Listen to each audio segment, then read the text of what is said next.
everyone. I am Claudiu Murgan, the host of the Spiritually Inspired podcast, and today my guest is Susan Corso. Susan has had a life in which tragedy, addiction, loss, death, and marriage intertwine, providing her with permanent inspiration for her writings that pour out of her like a volcano's lava, eager for the fresh air of the surface. For 40 years, she has consulted on spiritual matters for both large and small. As a metaphysician, a medical intuitive, and an expert on the human energy system, she often called upon to teach people how to regenerate themselves. She does that through the chakras. Susan is the author of the 8 workbooks on the chakra system called Energy Integrity, The Max Mysteries, The Boats and Boats Romance, and the Subversive Lovely series. Susan, thank you very much for joining me today. Thank you so much, Claudia, for inviting me. So I would like to start by asking you, or like divulging us, what was the inflection point for you to step on the mystical path of spirituality? Oh, tragedy. Absolutely, definitely tragedy. I was an intuitive as a child, and I did my level best to ignore it for a very long time.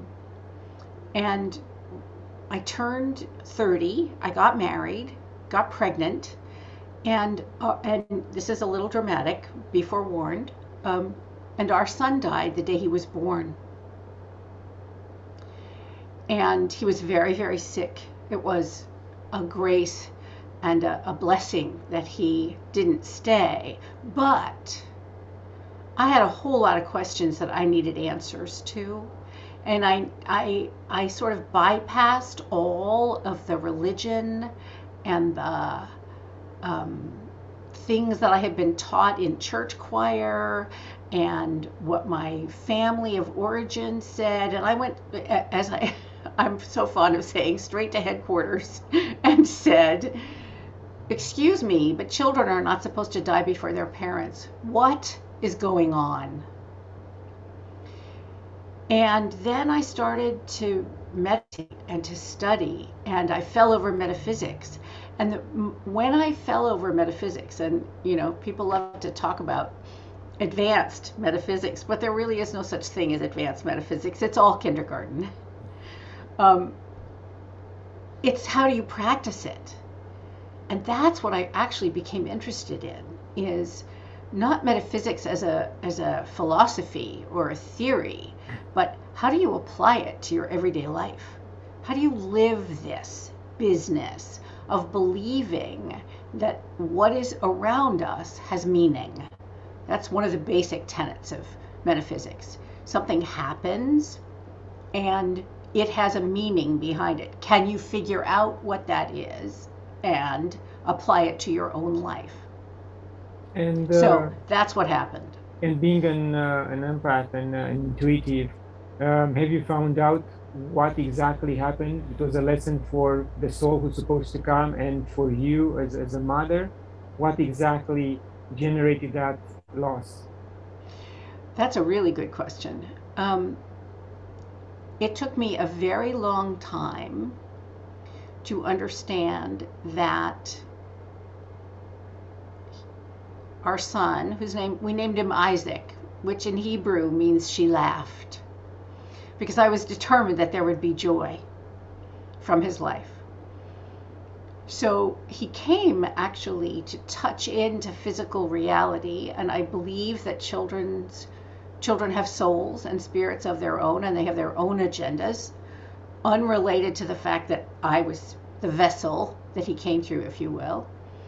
I think he came to take a great deal of my husband's and my childhood pain, and he set us both on a path to actually doing our work in the world, which was not being householders, which was not being parents. But you grow up the way I did, and the thing that women in their 20s and early 30s did was get married and have a family. And it never occurred to me to think, oh, no, I won't do that. And the other thing it did was it absolutely set me on the path of the divine feminine. So God the Father, no offense, I'm sure he's fine, but he wasn't fine for me. And I met the Blessed Mother through the death of my son. And she saved my life, basically. Um, I was in meditation, and this woman showed up in my third eye and said, "Hi." And I said, "Hi." And she said, "I'm Mary." And I said, "Hi, Mary." Didn't mean anything to me, right? I was a nice Jewish girl. Pff, Mary. Um, and she said, "Jesus, Mom?" And then she disappeared. And she checked on me every single day for 9 months. And at the end of 9 months, no mistake, a gestation period, she said to me, "Do you want to know how I did it?" And I knew immediately that she meant how she let go of her son who died, because I wasn't doing that very well at that point. And I said, "Yes, absolutely." And she said, "I gave him away." And that day, I gave my Isaac back into divinity and started to heal. Nice. And have you been able to communicate with that particular soul during those 9 months or not? No, no. I have seen him occasionally, sort of as a wisp. My father was killed in a plane crash when I was a child. I was 5. And I see him with my dad often in my dreams. And I don't know why, but clearly there is a spiritual connection between my dad and this child that needed to be. It's like they have some work to do wherever they are. And they just said, you do your stuff and we'll do our stuff, okay? Okay. So, in other words, 9 months was enough for you to go through that grief period and then heal by releasing his soul and understanding what Mother Mary mentioned to you. Mm-hmm. What the purpose of his presence and absence was, right? I could have stayed very much in the realm of the physical and not gone toward the metaphysical. But because I went toward the metaphysical, which very simply means beyond the physical, right? I began to see that there was all kinds of significant, and see, now here's interesting, all right? Here's a funny little side story to this. My then husband and I were married on January 23rd. And he picked the date because he said, "Even I can remember 1, 2, 3." And I laughed and thought, okay, cute, right? Fine, we got married on January 23rd. Isaac was born at 4:50, 4:05 on 6, 7, 8, 9. So now there's a finish to a whole cycle. And it was a cycle of expectation, of what my life was going to be about. Because what happened then was I took my mothering instinct, which was natural. I had 3 younger brothers. Believe me, I knew about mothering. And I turned it toward the people I served. So I am definitely a mother, but I'm not a parent. Yes. Right? But I take care of the little ones inside anybody who comes to work with me, because it's those little ones that are hurt. Yes. Which I couldn't have done had I had one little one to focus on. Yes, and I wanted to mention, in fact, that period of your life gave you the feeling of being a mother, giving birth and understanding how it is to go through the growing pains and the sickness and everything else, which was, I think, important for your later life. Yes, and I agree with you. I very much was blessed by the physical experience of having a baby. It was one of the best physical experiences I'd ever had in my life. And the reason it was because I basically spent much of my early life beside myself, sort of outside my own body, because I was in a situation where there was alcoholism, there was death, there was craziness, there was my mom remarried 3 alcoholics in a row. There was drama, shall we say, right? And I ended up very clear about what my purpose was and why, and what kind of mothering I did need to do and what kind of mothering I did not need to do. And one of the things I do is I talk to pregnant women. I meet pregnant women all the time, strangely, and I tell them that birth is amazing. And they shouldn't be afraid. It's not a pathology. Women have been having babies in fields for thousands of years, darlings. You don't need a doctor, but you can have a doctor. If it's complicated, by all means. But don't be afraid because it's been medicalized. Because it was medicalized actually so that physicians could put midwives out of business. Yes. And make more money. Okay? I mean, that's how capitalism works. Like it, don't like it, that's just what it is, right? Okay. But you don't have to say yes to the fear. So I tell pregnant women that having a baby was the best physical experience of my life. Because it was awesome. I was the experience. You can't be outside your body and be in labor, believe me. It's not possible. And it's thrilling because I knew my body knew exactly what to do. She was very smart, this body, right? Halfway through, my doctor said to me, "Are you sure you've never had a baby before?" I said, "Not in this lifetime. Go away," right? I was busy. But that's a thrill then.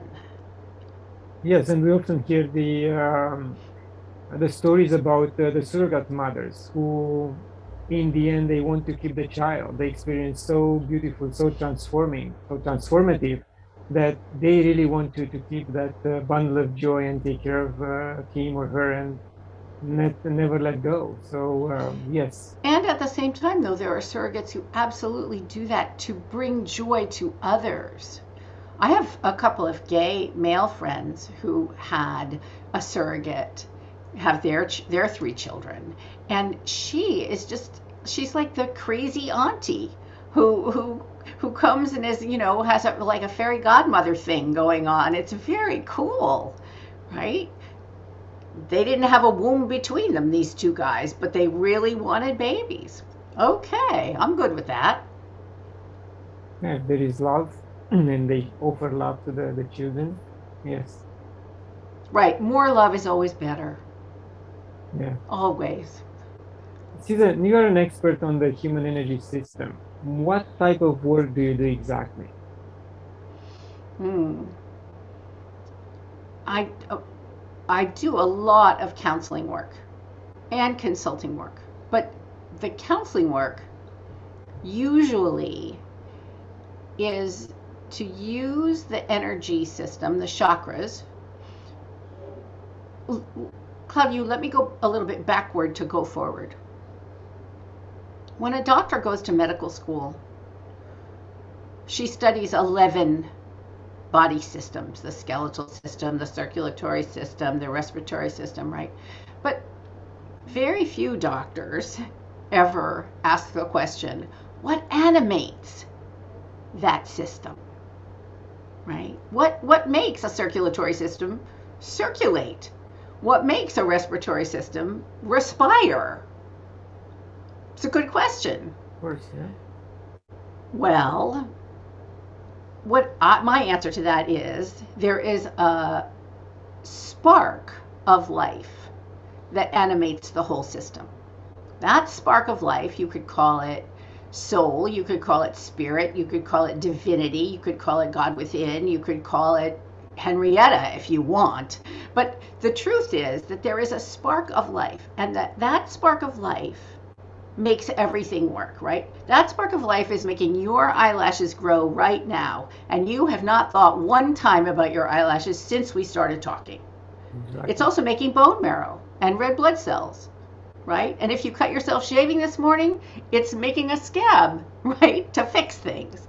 So that actually, viewed through a prism, is what we know as the chakra system. That's why it's a rainbow from the bottom of the spine to the top of the head. So people tend to find me who are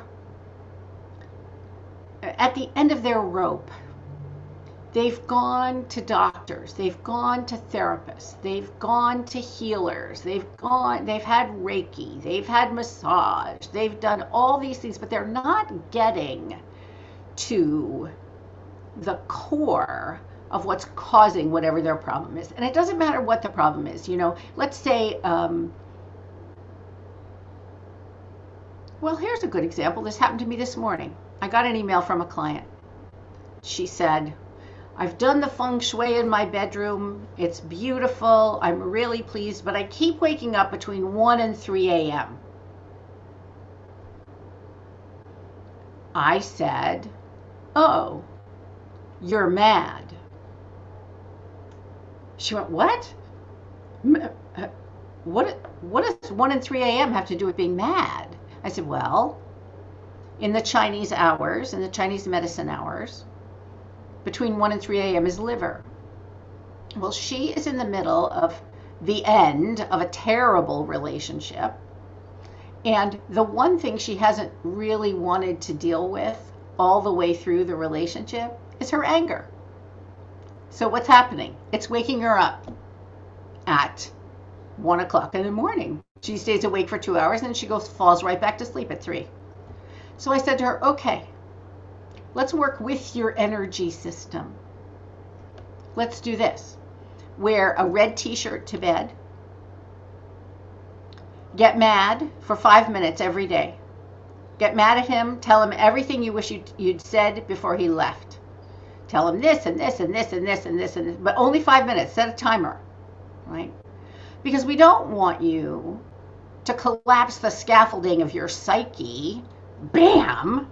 What we want is like a steam valve on a radiator to unravel the reactivity inside. So what I did was I told her to deal with her first chakra, her second chakra, and her third chakra, right? Red, orange, yellow. Start with red. That's the basic survival issue. The next chakra, orange, is about passion, right? So I tend, it's funny, in another part of my life, I write mystery novels, as you said, right? It's like a puzzle for me. Oh, you have epilepsy. Well, I wonder why. Epilepsy is a symptom, not a problem. Okay, why do you have epilepsy? What kind of epilepsy? Where are you having the seizures? What's triggering them? What's happening? So another example, a doctor called me one day and said, can you talk to this patient of mine? She has a pain in her stomach and she can't figure out why. Okay. And they've done everything. 8 million tests, specialists, blah, blah, blah. Well, okay. I took one look at her on Zoom. I do most of my work by Zoom, for which I'm very grateful. And the edges of her mouth were turned down like a Fu Manchu mustache. Sorry to bang that. And I said, why are you so sad? What's going on?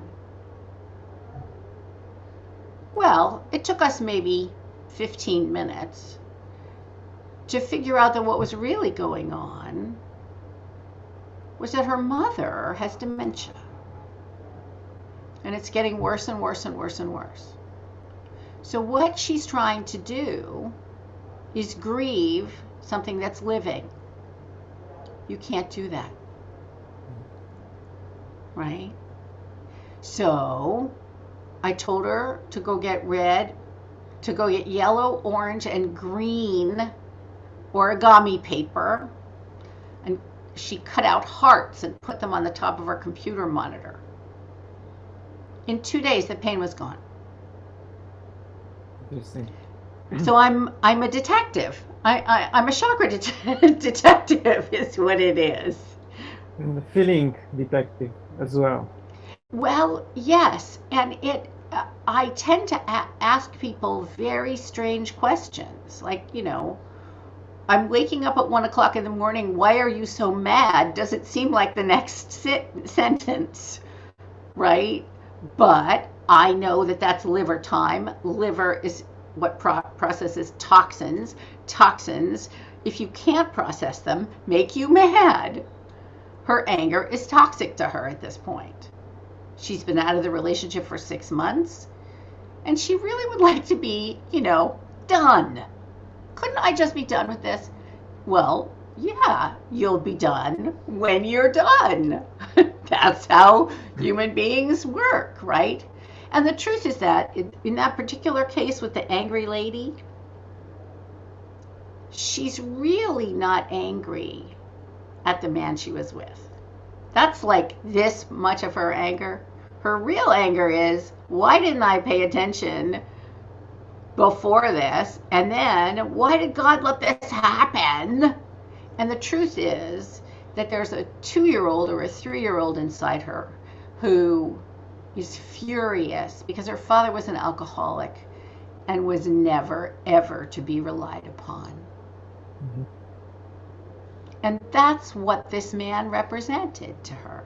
So it's to look at what things represent and to ask questions and to figure out, essentially, I'll tell you, Viktor Frankl, the psychiatrist who was in the concentration camps, one of the things he said that touches me anytime I think of it is human beings can live without a lot of things, a lot, but we cannot live without meaning. I look for meaning where people don't see meaning. I look for connection where people don't see connection. And the coolest thing, Claudio, is this. Bodies, which is where chakras live, inside bodies don't lie. And they don't lie because they can't.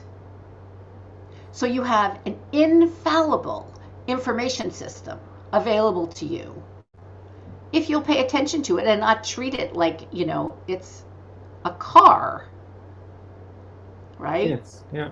And we carry a lot of trauma with us, from childhood, adulthood, and we really don't know that is happening. And even with me last year, we moved several times, and I had pain in my right shoulder. I couldn't move my arm, could barely leave my arm halfway.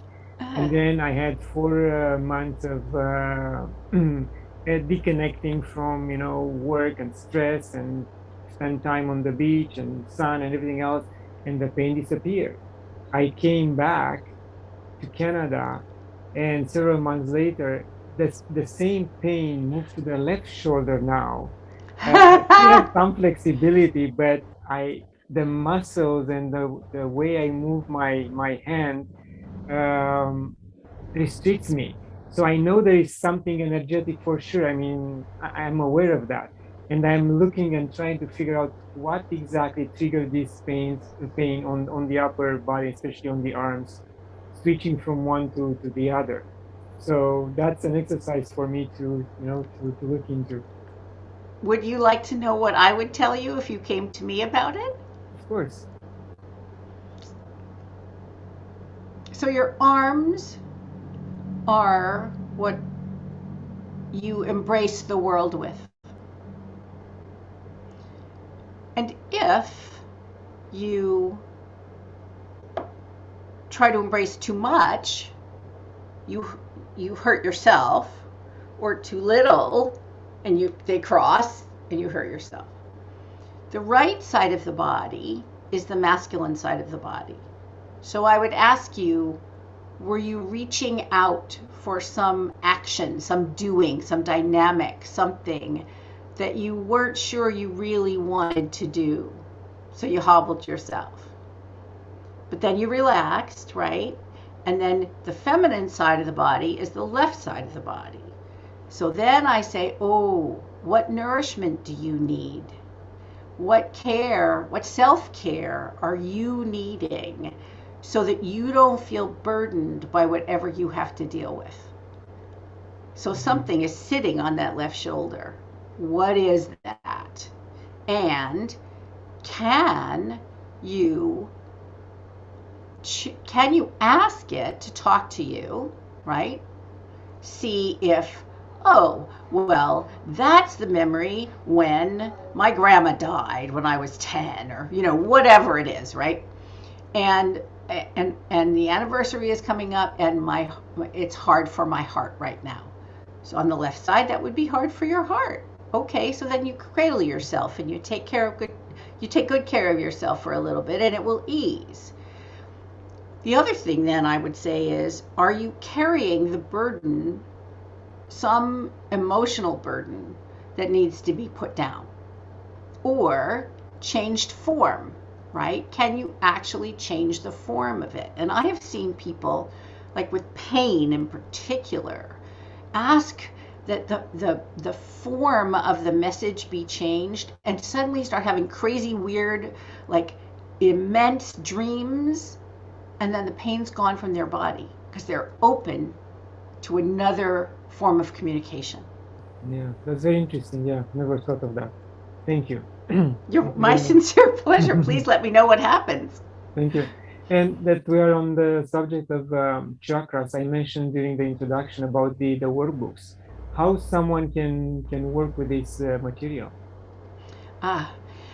Well, first and foremost, they're actual physical books, which can only be gotten from Amazon.com. And the reason they're physical books is because they actually are workbooks. They are meant for you to write in and do your homework. So essentially, your chakras are like folders in your subconscious. So let's talk about your heart chakra, which is where your physical heart would be.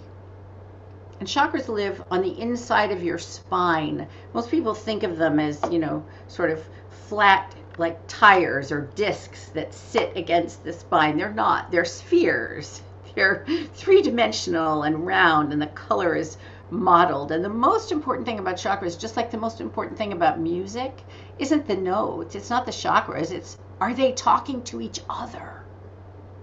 Right? Oh, wait. Let's figure out, if my heart is closing or my heart is hurting, what do I need to say? What do I need to feel empowered? Right? Look at the chakras on either side, right? So how you work with the workbooks is this. They take you through a pathway of what you have from the past in each chakra that is unfinished, what you are working on in the present in each chakra, and what you can program for your future in each chakra. Essentially, this is a feedback system. And this is the reason it's really not talked about in medical circles, right? That is free. It's 100% free. It requires your time, your attention, your focus, and your care, right? You can do chakra work sitting on the subway. You can do chakra work driving a car. You can do chakra work grocery shopping, right? It costs, no one can see you doing it, right?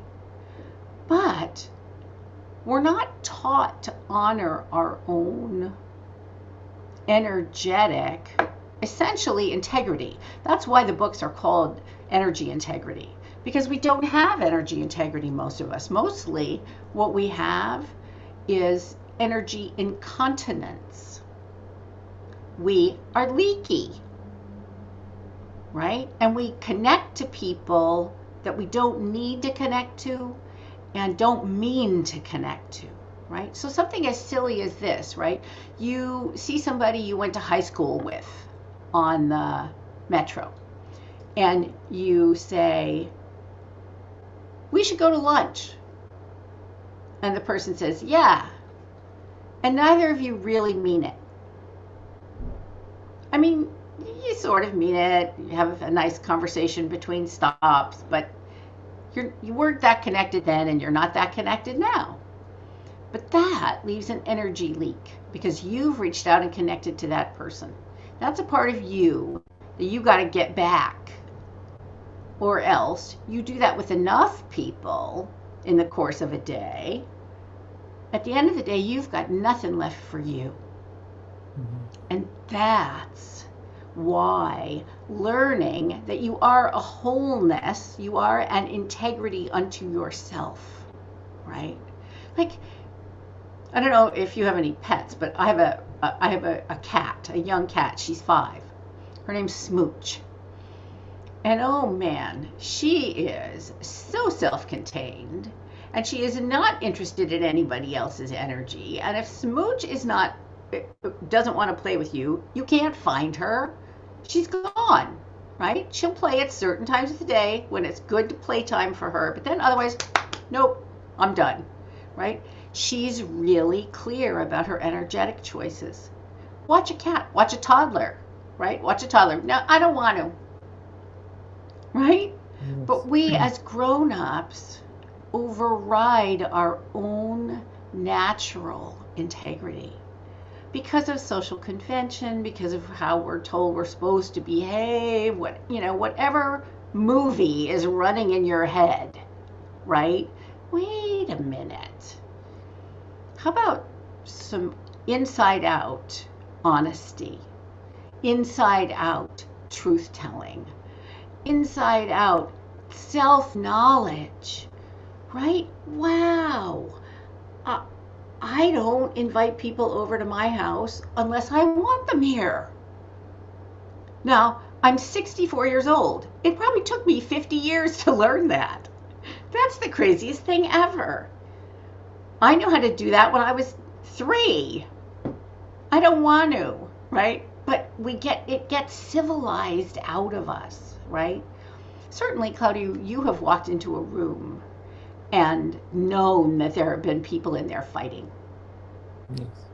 And wanted to go, okay, I don't want to go in there. No thanking you. Not interested. I don't want to play, right? That's an energy reaction.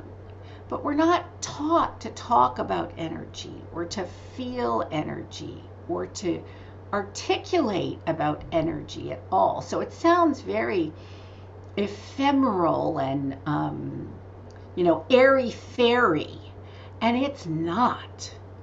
Man, energy is sort of net bottom line.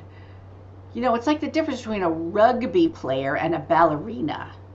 Energy is not ballerina, it's rugby. And I like that about it because it's clear if you'll make a space for it. If you'll make what's going on here? Why do I not like that person? Why do I always want to wipe my hand off after I shake hands with them? What is that? Right? That's energy. And we're all surrounded by it all the time.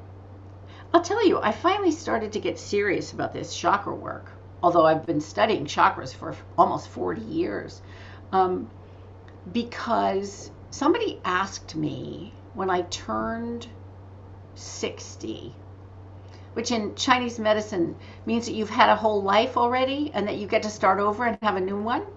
So I'm actually 4. Somebody asked me if I could give humanity a gift. All of humanity, no exceptions. Even the people I disagree with politically. Especially those. Yes, really. Um, what would that gift be? And I thought, God, what a great question. What a great question. And finally, I said, the imagination to understand that energy is real. That if you will listen to your own energy, you will lead a happy life. And when you don't listen to your own energy, when you dishonor your own integrity, you know what? It's like taking a pair of scissors to your own hand, right? Why you wouldn't do that? You wouldn't, but we override it constantly, and it hurts us. And because I hurt me, then I hurt you. I don't want to hurt you. I Yeah. don't want to be in that business at all. Even if I disagree with you, especially as you said, you're exactly right. Right? I don't have to like what you believe, but I have to honor that you do. Yes. And my version of as a gift, or a gift as what you mentioned, is I will give everyone the chance to sit through a plant um, a ceremony that will open up to understanding of who they are, what they are, and everything is energy in the end. So that's another way of awakening or being closer to yourself and to the God of your choice, you know? Exactly. Exactly. What a great idea. And to waken, you know, the Buddha had disciples who couldn't quite understand him. And they would ask him, "What are you? You know, are you a god? Are you an avatar?" And the answer by apocalyptic uh, uh, history is no, I am awake. Yes. That's a goal for all of us. And when you choose to be awake, then your sleep gets better, your health gets better, your finances get better, your marriages get better, your children get better, life gets better when you're actually taking care of yourself. We are, well, there's no other word for it, Claudia. We are deplorable at taking care of ourselves, human beings. How we decided that self-neglect was the way to go, I don't know. But now it makes me think, what are you, crazy? Right? Your car wouldn't be going much longer if that was your policy with your car, right? But we don't sleep enough, we don't eat the right things, we don't do the right things, we don't meditate, we don't get quiet, we have to way too much input all the time. Noise, noise, noise, noise, noise. Oh my gosh. Like, oh no. I don't think that life is meant to be hard the way we make it hard for ourselves. Yeah, I I really agree. don't. I agree. But I'm of the opinion that this was done in purpose, just again, to keep us busy and not um, understand that we have to awaken ourselves and have a connection with divinity.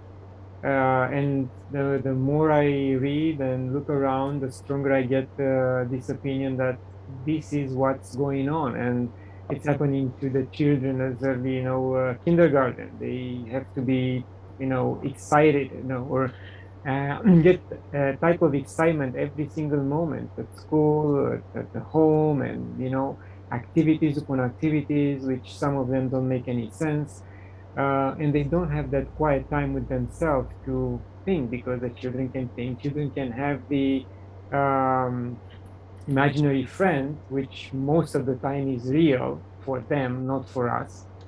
So the society evolved in such a way that we are totally dislocated and away from who we really are and the energy beings we are. Yeah.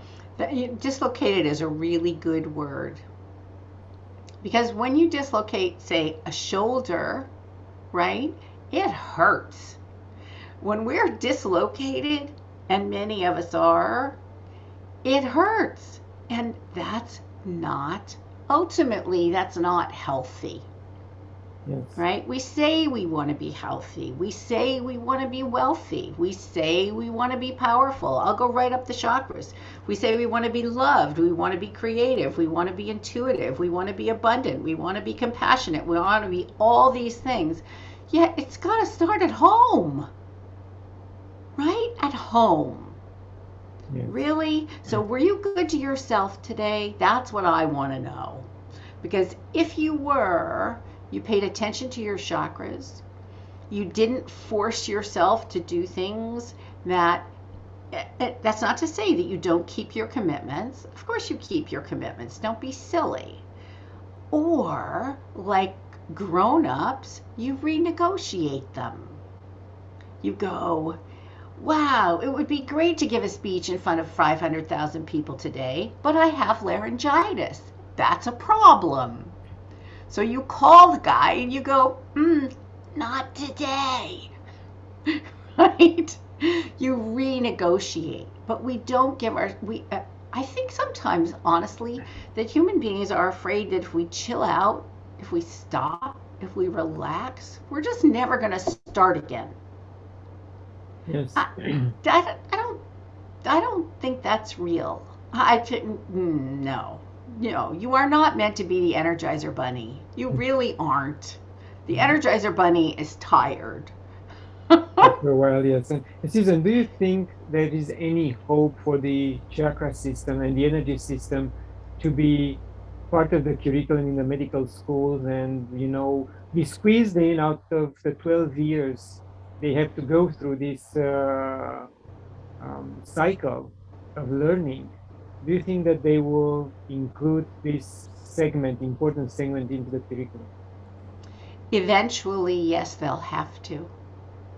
The more science is testing the capabilities of human beings, most particularly intuitive capabilities, the more medicine is having to understand that in as much as we would like reality to be objective, it isn't.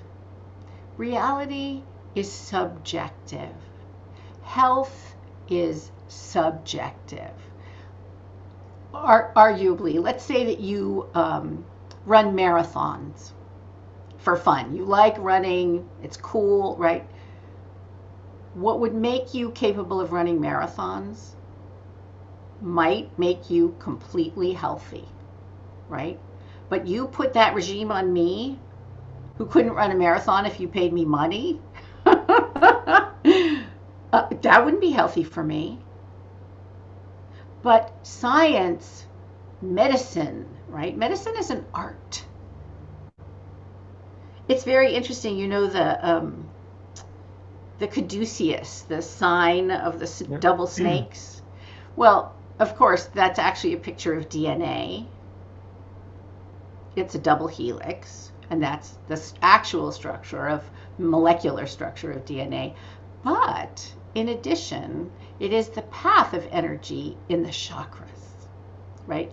Medicine uses an image of the chakras. And there is, in Hindu medicine, a phenomenon called the Kundalini, which makes that energy go up and down the spine. Yeah. Up the Shushumna, yeah. Yes. So at this point, do I think that medical schools are going to rush to include the energy system? No. But do I think this? I worked in a medical center that had a little more than 20 doctors. And they were basically functional medicine doctors, which are doctors that believe that if your gut is healthy, the rest of you is healthy. And if your gut isn't, the rest of you isn't. And every single one of those doctors referred patients to me. I was the head of spiritual and energy medicine there. And who did they send me? They sent me the ones they couldn't solve. They sent me the ones when they ran out of tests and they had no answers. And invariably, there was an energetic, psychological, emotional, spiritual component that created the physical reality, right? To this day, I have doctors who refer patients to me because they get stuck. Now, I have been invited by the medical director of a medical facility to give a special masterclass on chakras. About maybe a quarter of them thought it was garbage, but 3/4 of them were like, whoa, this is amazing. We know what she's talking about. We know what she's talking about. We actually have this experience, but she has words for it. Mm-hmm. So I think what's happening is that the subjectivity piece of medicine, the art piece of medicine, is finally coming enough to the fore that they're not going to be able to pretend that bodies are objective. If they were objective, you would look like every other guy on the planet. I would look like every other girl on the planet. I don't. Right? I'm red-haired, green-eyed, and female and left-handed. All recessive genes, right? So there go the blondes and the brunettes. They're gone, right? We're not objects. Therefore, we can't be looked at objectively. Even though medicine likes to, quantify things. Well, you should weigh between this and this, and you should be between this and this tall, and you should, eat between this and this, and you should, Well, sure, those are the things you can measure. Well, just because they're the things you can measure don't mean that they're the most significant things, right? They're just the measurable things. But we like to reduce us to that, right? It's like, on a computer, zeros and ones, right? You are no more zeros and ones than I am, or Santa Claus for that matter, right? So yes, I think it will have to become a part of the medical curriculum. Yeah, I'm glad that you're positive about that. Well, it would be sad if I weren't, but yes, I think there will be an old guard that will reject it for a long, long time, but younger doctors are open to this, and they're saying, this makes sense. That's crazy, but this makes sense. Mm-hmm. Wow. Yeah. Okay. Yeah, we'll see. Time will tell. Yes, it will. Susan, one of your books is God's Dictionary. Why did you write this book? Because people who kept coming to see me kept using the same words over and over again. I'm so disappointed. I just want to have confidence. And I kept thinking, why do people use the same words all the time? Well, here's confidence is a good example. Con is the Latin word cum, means with, and fidens is the part of the word fidere, which means to be loyal, right? So when you are self-confident, what's happening? You're being loyal to yourself. Okay, so now let's flip it. When you're not confident, are you being disloyal to yourself? Mm-hmm. I bet you are. I bet you are. So one day a friend of mine came to see me and he said, I need a vacation. And I very tartly said, and what we actually want is a life that doesn't require that we vacate it. And he's a publisher. And he said to me, I would publish that book. I said, oh, I could probably write that book. He said, good, let's talk. Because that's what vacation is. You vacate your life. I never go on vacation, ever. I love my life. I don't need to vacate my life. And if I do, I can fall into a novel and be in the Gilded Age if I want for 2 days, or be, part of a vampire band of brothers, or whatever I feel like doing.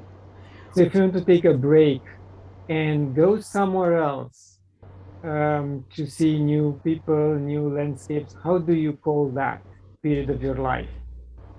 Ah, a holiday, Okay. seeking new holiness. A holiday actually is an abbreviation for holy day, right? Ah, I am in need of inspiration. Let me go to the mountain and walk. Or let me go to the trees, like you have a beautiful mountain and trees behind you at the moment, right? And see trees. Trees have always been a very healing energy for me. And actually, this kind of takes us back to the beginning of this conversation. When I was pregnant, I knew something was terribly wrong, but I didn't know what was wrong. And I was getting no guidance at all, no intuition at all. And we were in the John Muir forest in Northern California. And I wrapped myself around this redwood tree, this huge redwood tree. And I said, Mother Tree, you have to help me. I don't know what I'm doing wrong, but I know something's wrong. And sure enough, 2 months later, all hell broke loose. And the baby was very sick, and I was diagnosed with all kinds of problems and all this stuff because of it. So, you need to go to the trees, you go to the trees. You need water, you go to the waterfall. Absolutely. But I don't think that's a vacation. I think that's renewal. I think that's restoration. I think that's healing. I think anything outside your routine is something that stretches your beliefs and your ideas and makes you think. That's how the brain grows. We need that. We absolutely need different than what we do every day. That's been one of the hard things about COVID, actually, is everybody's doing the same thing all the time because we can't do the outside the ordinary things, right? So there's had to be a lot of mental travel, which is why people are reading lots of books.